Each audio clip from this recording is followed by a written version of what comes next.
Hello, I'm Scott Douglas with MarineMax of Wrightsville Beach, and today we're on the incredible Sea Ray 230 SDX.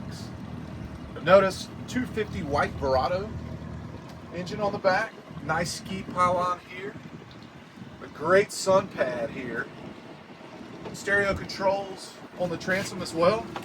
Moving into the cockpit, you really have great storage in this boat. Take a look here, all your beach chairs, extra coolers, gear, storage over here. You do have a cockpit table as an option on this boat. Sea deck throughout. You also have twin Simrad screens on this boat. Got one set to the chart plotter, one set to the fish finder option.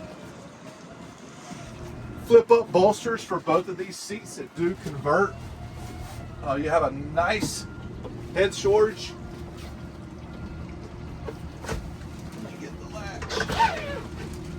Which has a filler cushion if you have a kid or small adult that would like to take a nap and get out of the weather. You'll notice powder coated hardtop here.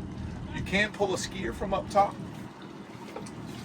Moving forward, you have a close off door and you shut the windshield to completely block the wind. And then great seating in the bow area. Notice the sea deck covers throughout the bow as well. There's also custom covers for this boat. When not in use, you can snap everything on and cover everything up. If you'd like to see this boat in person, my name is Scott Douglas. We can be reached at 910-256-8100.